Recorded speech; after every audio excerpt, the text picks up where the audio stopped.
Everyone, എല്ലാവർക്കും ഇവാസ് കിച്ചണിലേക്ക് സ്വാഗതം. ഞാൻ റീജ ജേസൺ. ഇന്നൊരു പാലപ്പത്തിൻ്റെ റെസിപ്പിയുമായിട്ടാണ് ഞാൻ നിങ്ങളുടെ മുമ്പിൽ വന്നിരിക്കുന്നത്. അതിന് വേണ്ടിയ ഇൻഗ്രീഡിയൻസ് എന്തൊക്കെയാണെന്ന് നോക്കാം. 2.5 കപ്പ് പച്ചരി, അത് ഒരു 5-6 മണിക്കൂർ മുമ്പേ വെള്ളത്തിലിട്ട് കഴുകി വാരി വെച്ചിരിക്കുന്നതാണ്.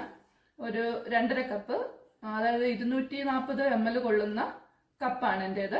അതിൻ്റെ 2.5 കപ്പ് അരിയാണിത്. അതുപോലെ 2 ടേബിൾ സ്പൂൺ ചോറ്, നമ്മുടെ വീട്ടിലുണ്ടാക്കുന്ന സാധാരണ ചോറ്.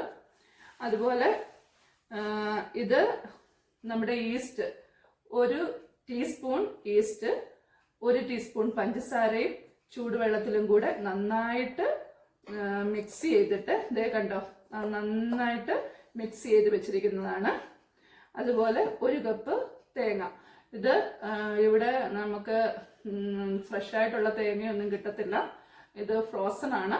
ഫ്രോസൺ തേങ്ങ, അത് നമ്മൾ തേങ്ങാപ്പീര ഡീഫ്രോസ്റ്റ് ചെയ്ത് വെച്ചിരിക്കുവാണിത്.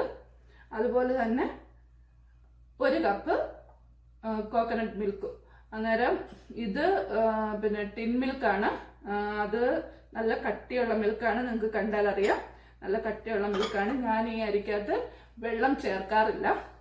ഇപ്പം അരയ്ക്കുവാണെങ്കിലും വെള്ളത്തിന് പകരം ഞാൻ ചേർക്കുന്നത് ഈ തേങ്ങാപ്പാലാണ്. ഇതെല്ലാം ഞാൻ മിക്സ് ചെയ്തിട്ടുണ്ട്. ഇപ്പം നമ്മുടെ തേങ്ങാപ്പാൽ മാത്രമേ ഇവിടെ ഇരിപ്പുള്ളൂ. അത് നമ്മൾ ജാറിലോട്ട് അരി അരയ്ക്കാൻ ഇടുന്നതിൻ്റെ കൂട്ടത്തിൽ ഒഴിച്ചാൽ മാത്രം മതി. ഇപ്പോൾ ബാക്കിയുള്ള എല്ലാ ഇൻഗ്രീഡിയൻസും ഇതിനകത്ത് നന്നായിട്ട് മിക്സ് ആയിട്ടുണ്ട്. ഇനി നമുക്കിതൊന്ന് ഒരു മിക്സി ജാറിലിട്ട് അരച്ചെടുക്കാം. അരി നന്നായിട്ട് അരച്ചെടുത്തിട്ടുണ്ട്.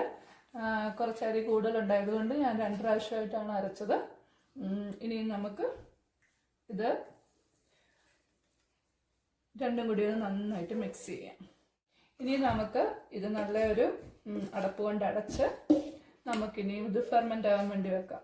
സാധാരണ നല്ല ടെമ്പറേച്ചർ ചൂടുള്ള സ്ഥലമാണെങ്കിൽ നമുക്കൊരു 8 മണിക്കൂർ വെച്ചാൽ മതി.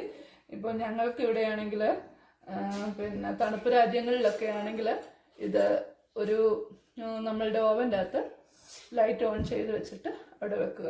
വെച്ച് കഴിഞ്ഞാൽ ഒരു 5-6 മണിക്കൂർ കഴിയുമ്പോൾ ഇത് നന്നായിട്ട് ഫെർമെൻ്റായി കിട്ടും.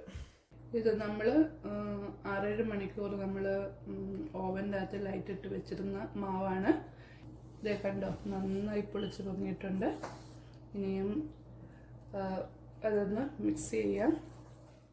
ഓക്കെ, ഞാനിപ്പോൾ ഒരു പാലപ്പച്ചട്ടി വെച്ച് ചൂടാക്കുന്നുണ്ട്.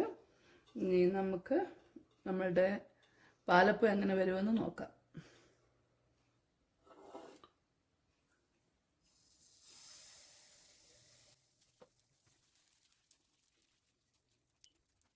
നന്നായിട്ട് ചുറ്റിച്ചിട്ടുണ്ട്.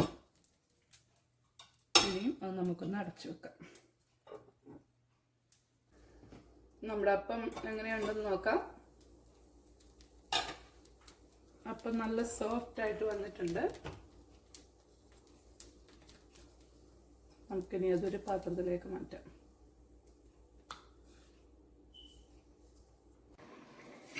ഇത് കണ്ടില്ലേ, നല്ല സോഫ്റ്റ് ആയിട്ടുള്ള പാലപ്പം റെഡി ആയിട്ടുണ്ട്.